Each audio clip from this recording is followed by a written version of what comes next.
I'll never forget the moment my 6-year-old daughter Hazel stood up in that courtroom, her tiny voice cutting through the tension like a knife.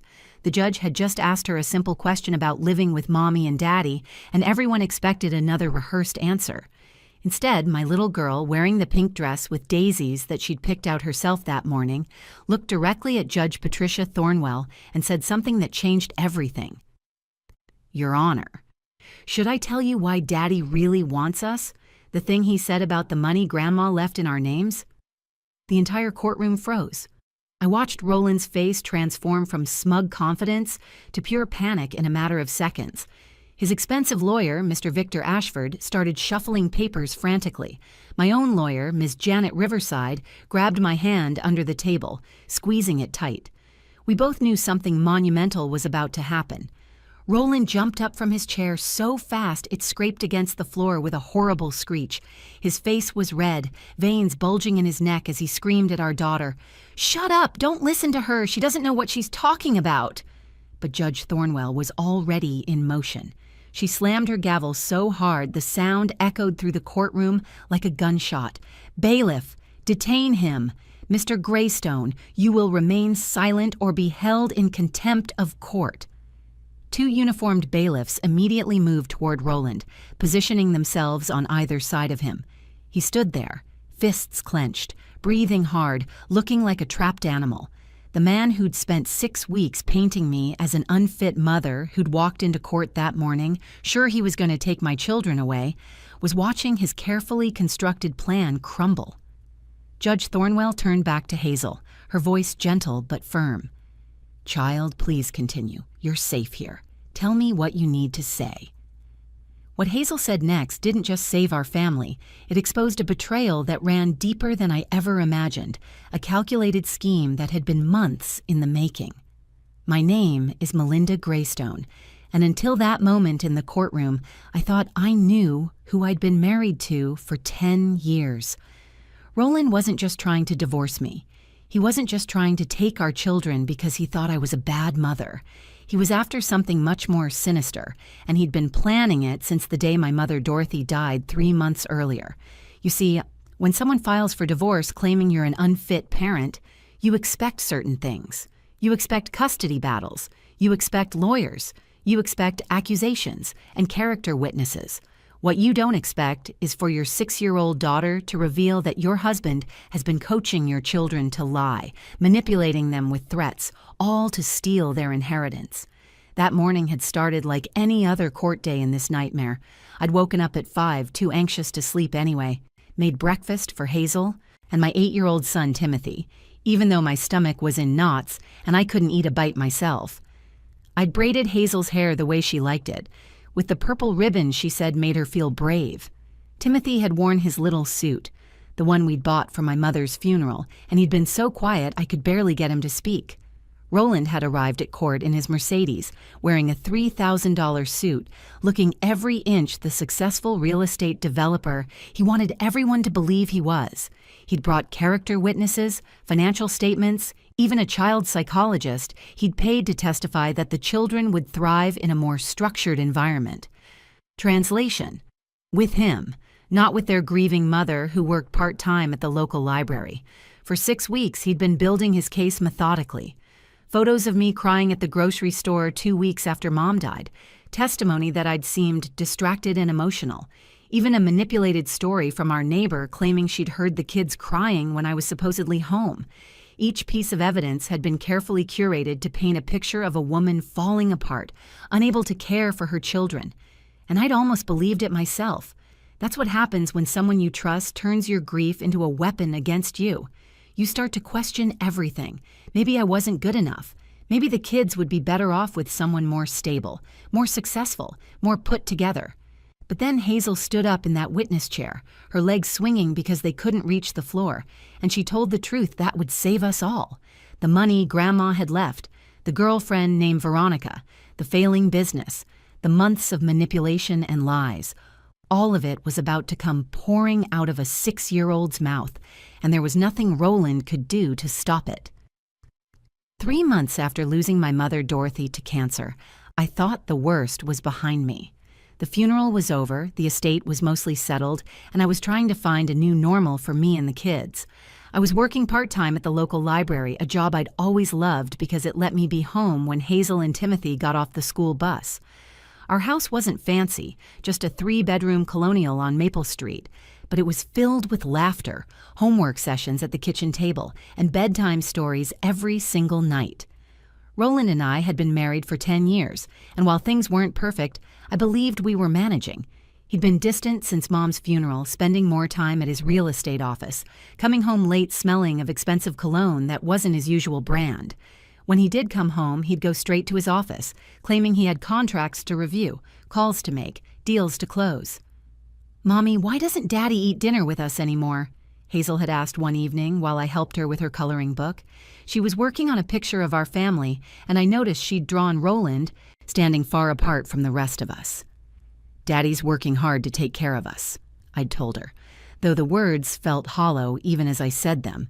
His job is very busy right now. The truth was, I didn't know why everything felt so different. Roland had always been ambitious, but lately he'd developed an edge of cruelty I'd never seen before. It started with small comments about my appearance. "You've really let yourself go since Dorothy got sick," he'd said one morning, looking at me over his coffee cup. "Maybe you should spend less time moping and more time at the gym." Then came the criticism about my parenting. "You're turning the kids soft," he'd say when I'd hug them after they scraped their knees. "Dorothy babied you, and look where that got you, working part-time in a library like some college student instead of having real ambition." That stung more than I wanted to admit. Yes, I worked at the library, but I loved my job. I helped kids discover books that made them love reading. I organized senior computer classes. I ran the summer reading program that Hazel and Timothy adored. To Roland, none of that mattered because it didn't come with a 6-figure salary. The morning he served me divorce papers, I was making pancakes shaped like dinosaurs. Timmy's favorite Saturday morning tradition. The kids were still in their pajamas, giggling about something they'd seen on TV. I had batter on my hands and flour in my hair when Roland walked in wearing his best suit, the charcoal one he saved for important meetings. He placed a manila envelope on the counter, right next to the plate where I was stacking pancakes. "I'm filing for divorce, Melinda." Just like that. No warning, no conversation, no marriage counseling, just 5 words that shattered our family. "Roland, what are you talking about?" I managed to whisper, glancing at the kids to make sure they weren't listening. "Can we discuss this privately?" "There's nothing to discuss," he said, his voice cold and businesslike, as if he was closing a real estate deal. "I'm taking the kids. You're an unfit mother, and I have the evidence to prove it. My lawyer will be in touch." He turned to leave, then stopped at the doorway. "Oh, and Melinda, don't try to fight this. You work 20 hours a week. You've been a mess since your mother died, and I have documentation of everything. Every time you've cried in front of the children, every pizza dinner because you were too tired to cook, every moment you've chosen wallowing in grief over being a proper parent." "Roland, please," I started, but he was already gone, leaving me standing there with a spatula in my hand and dinosaur pancakes burning on the griddle. Timothy looked up from his cartoon. "Why was Daddy so mad?" "He wasn't mad, sweetheart," I lied, forcing a smile. "Just stressed about work." But inside, I was reeling. Documentation? Evidence? How long had he been planning this? I thought about all those late nights at the office, the new cologne, the criticism that had become increasingly harsh. Had he been building a case against me while I was nursing my dying mother, while I was planning her funeral, while I was trying to help our children understand why Grandma wouldn't be coming to visit anymore? That night, after the kids were asleep, I sat at the kitchen table and read through the divorce papers. Roland wasn't just asking for a divorce. He was seeking full custody, claiming I was emotionally unstable, financially irresponsible, and neglectful. The man who'd stood next to me at our wedding, who'd promised to love me in sickness and in health, was now trying to take away the only thing that mattered to me: our children. The custody hearing was scheduled for 6 weeks later, and Roland came prepared for war. He'd hired Victor Ashford, known throughout the county as the lawyer who'd never lost a custody case. The man walked into court that morning like he owned the place, carrying a leather briefcase that probably cost more than I made in a month. Roland sat beside him, confident and composed, wearing a new Rolex I'd never seen before. My lawyer, Ms. Janet Riverside, was competent but clearly outmatched. She was a solo practitioner I'd found through legal aid, and while she believed in my case, she didn't have the resources Roland's team had. They'd hired private investigators, expert witnesses, and even a child psychologist who'd never actually met my children but was prepared to testify about their needs. Mr. Ashford stood up to present Roland's case, his voice smooth and authoritative. Your Honor, we'll demonstrate that Mrs. Greystone, while perhaps well-intentioned, is simply unable to provide the stable, structured environment these children need. Mr. Greystone is a successful businessman who can provide stability, private education, and opportunities these children deserve. Mrs. Greystone works 20 hours a week and has been emotionally compromised since her mother's death. Then came the evidence, each piece more damaging than the last. First, they showed photos of me crying at the grocery store 2 weeks after Mom died. The image was grainy, clearly taken from a distance, but you could see my red eyes, the tissues in my hand. This was in public, Your Honor, Ashford said, in front of her children. Imagine what happens at home. Next came testimony from Roland's business partner, Dennis Crawford. I've seen Melinda at company events, he said from the witness stand. She seemed distracted, disconnected. At the last Christmas party, she spent most of the evening sitting alone while Roland networked. The children seemed to gravitate toward their father. What Dennis didn't mention was that the Christmas party was 3 days after Mom's diagnosis, that I'd begged Roland not to make us go, that I'd sat alone because Roland had specifically told me I was embarrassing him with my sadness. They even brought in our neighbor, Mrs. Patricia Hoffman, who claimed she'd heard the kids crying one afternoon when I was supposedly home. It went on for at least an hour, she testified. I was concerned, but I didn't want to interfere. Ms. Riverside cross-examined her, getting her to admit she couldn't be sure I was actually home, that it might have been the babysitter, that kids cry sometimes for normal reasons. But the damage was done. The seed of doubt was planted. Roland took the stand next, and his performance was masterful. He spoke softly, seemingly reluctant to say anything negative about me. I loved Melinda, he said, looking right at me with fake sadness in his eyes. I still do, but since Dorothy's death, she's changed. She spends hours looking at old photos. She cries constantly. The children have told me they're scared when Mommy gets sad. Can you provide specific examples? Ashford prompted. Last month, Hazel asked her mother to help with a school project about families. Melinda broke down sobbing because it reminded her of Dorothy. Hazel ended up doing the project alone. Timothy's been acting out in school, getting into fights. When I asked him about it, he said he was angry because Mommy was always sad. Each word was a carefully placed dagger. The worst part was the tiny kernels of truth twisted into weapons. Yes, I'd cried about the school project, but only after I'd spent 3 hours helping Hazel create a beautiful family tree. Yes, Timothy had gotten into a scuffle at school, but it was because another boy had said something cruel about not having a grandmother anymore. Roland continued his performance. I just want what's best for Hazel and Timothy. They need structure, discipline, and a parent who can focus on their needs, not someone lost in grief. I've already enrolled them in Pemberton Academy for next year. I've set up college funds. I've arranged for tutoring, music lessons, everything they need to succeed. Pemberton Academy, the elite private school that cost $40,000 a year per child. Where was this money coming from? Roland's real estate business had been struggling for the past 2 years. He'd complained about it constantly, said we needed to tighten our belts, which was why I hadn't pushed for more hours at the library. Judge Thornwell was taking notes, occasionally looking at me with what felt like pity mixed with disappointment. Mrs. Greystone, she said during a recess, I understand you've suffered a loss, but these children need stability. The evidence suggests they might benefit from their father's more stable environment. My world was crumbling.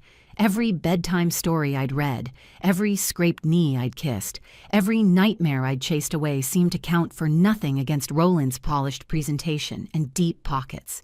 How could this be happening? How could lying be rewarded while love was dismissed as weakness? The judge had asked to speak with the children in her chambers, but Roland had insisted it happen in open court. Transparency, Your Honor. The children have nothing to hide. His confidence made me sick. The way he leaned back in his chair, so assured of victory, reminded me of the day he'd closed his first big real estate deal. That same smile, that same arrogance. Judge Thornwell agreed to question the children in open court but insisted on a gentle approach. "I want them to feel comfortable," she said, having the bailiff bring in smaller chairs and placing them closer to her bench rather than in the witness box. "This isn't an interrogation, it's a conversation." Timmy went first, climbing into the chair with his shoulders hunched. My brave little boy looked so small in his funeral suit. He kept glancing at Roland, then at me, then down at his hands. The judge smiled at him warmly. "Timothy, there's no wrong answer here. I just want to know how things are at home. Can you tell me about living with your mom and dad?" Timmy's voice came out in barely a whisper. "Dad says Mom needs help. He says we should live with him so Mom can get better." My heart shattered into 1,000 pieces. My own son coached to betray me.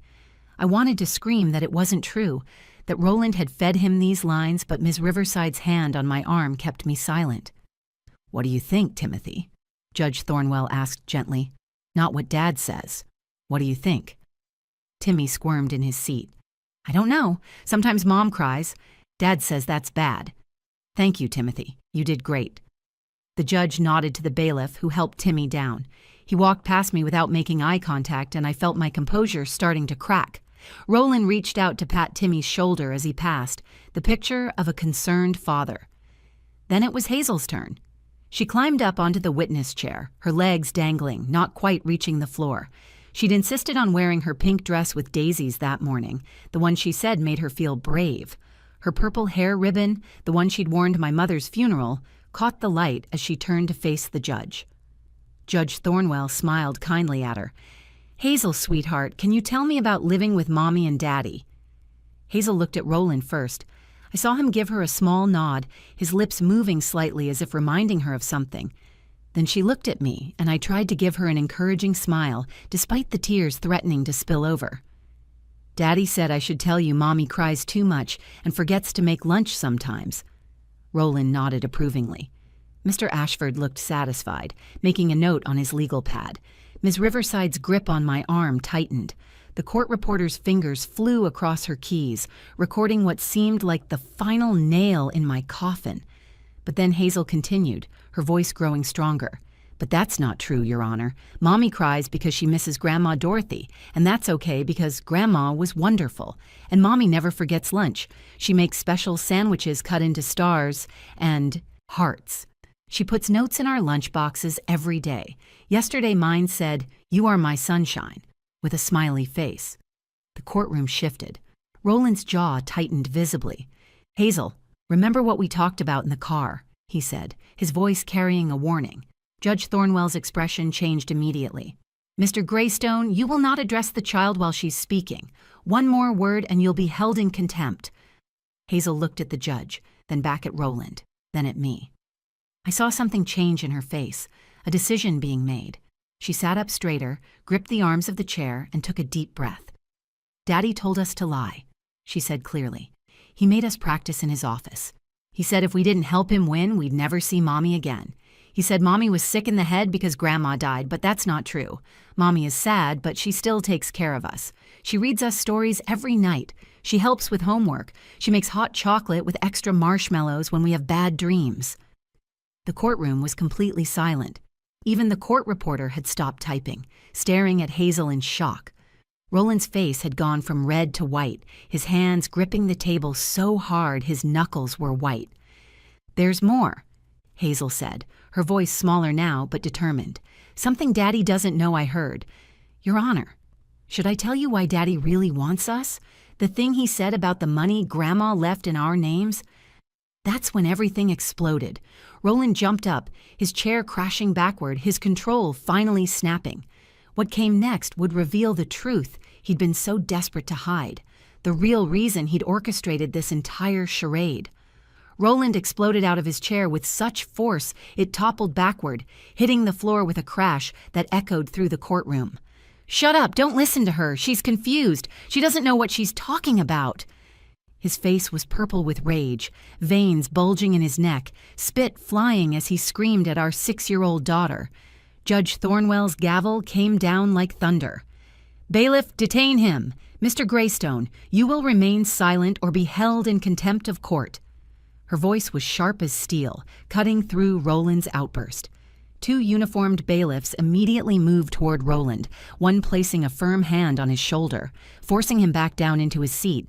The other stood directly behind him, ready to act if he moved again. "Your Honor, my client is simply concerned about his daughter's confusion," Mr. Ashford started, rising from his seat, his composure cracking for the first time. "Counselor, your client just screamed at a 6-year-old child in my courtroom. Sit down." Judge Thornwell's tone left no room for argument. She turned back to Hazel, her expression softening. "Child, please continue. You're safe here. Tell me what you need to say."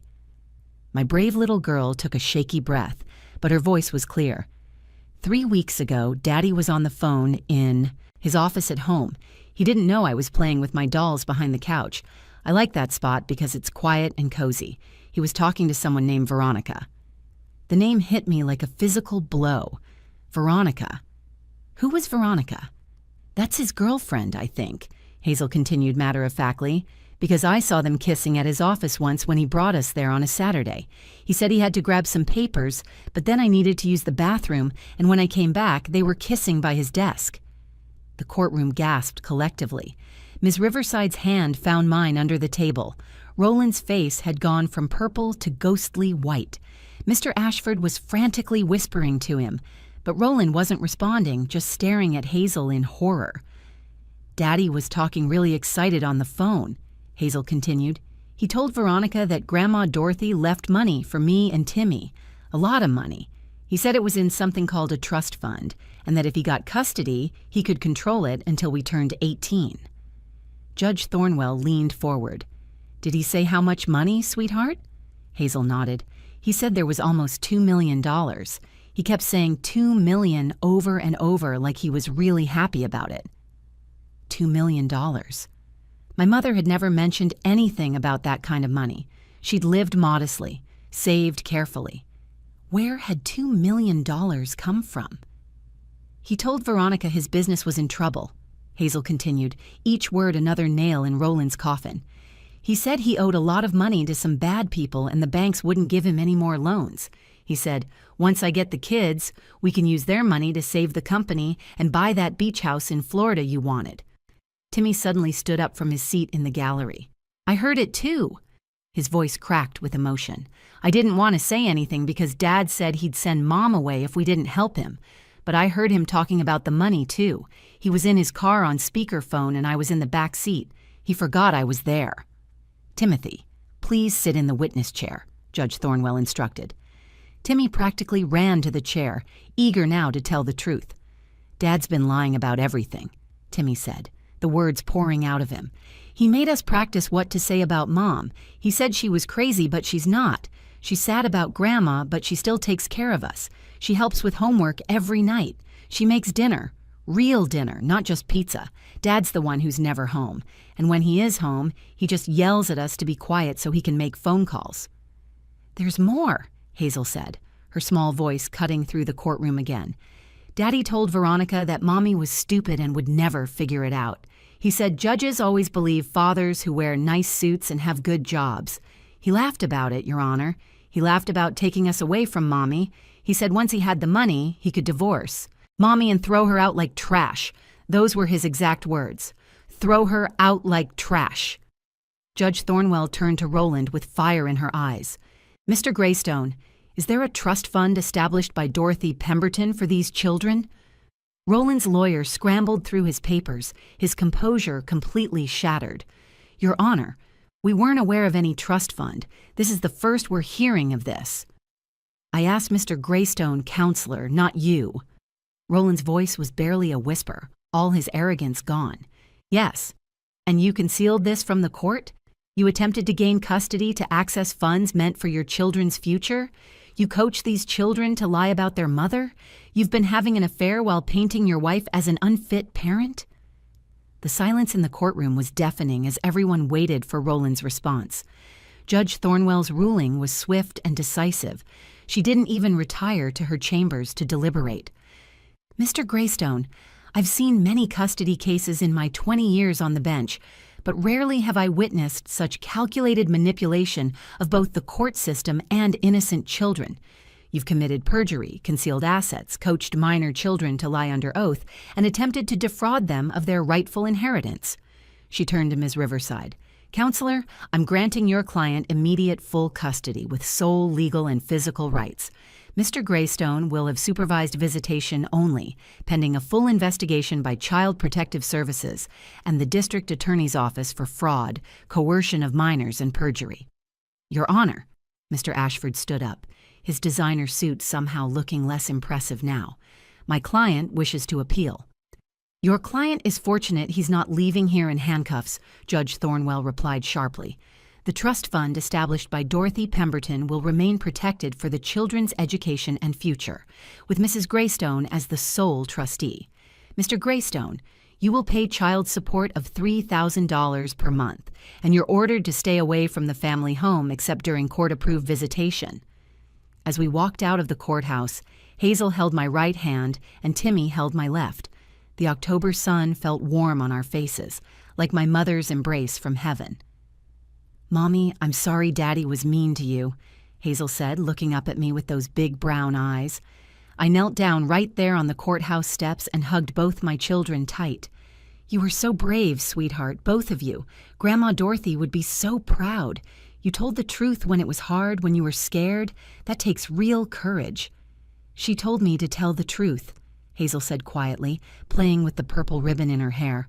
In my dream last night, Grandma said to be brave and protect you like you protect us.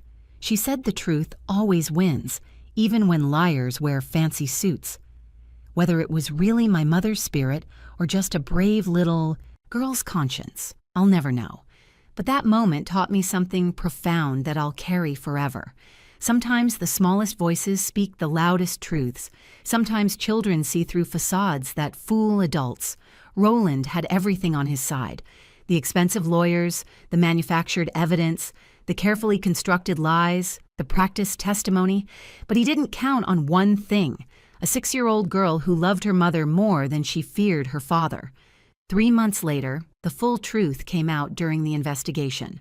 Roland's real estate company was $800,000 in debt.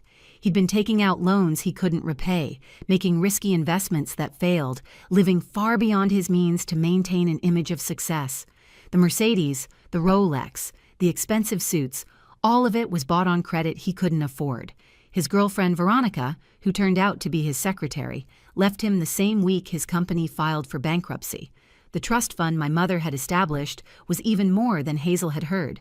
My father had died when I was young, and his life insurance, combined with Mom's lifetime of careful saving and smart investments, totaled $2.3 million. She'd never told me, wanting me to live my life without depending on money, wanting me to find happiness in simple things like she had. The money was meant for Hazel and Timothy's education, their futures, their dreams. Roland had discovered it while going through Mom's papers when he was supposedly helping me with the estate. He sends child support now, court-ordered and automatically deducted from his wages at the car dealership where he works. The kids see him one weekend a month at a supervised facility downtown. Slowly, they're learning to forgive him, not for his sake, but for theirs. I don't want them carrying anger in their hearts. My mother always said hatred is a poison you drink hoping others will suffer. As for me, I went back to school to become a full-time librarian. The library board created a position for me, having heard about our story. Every night, I tuck my children into bed, read them stories, and thank God for their courage.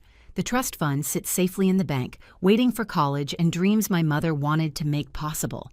Hazel wants to be a judge now. Like Judge Thornwell, she says, someone who listens to kids and protects families. Timmy wants to be a teacher, to help kids who are going through hard times.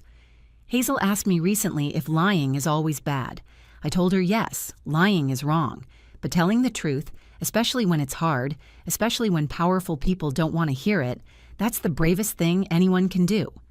She smiled and said, like when I told the judge about Daddy?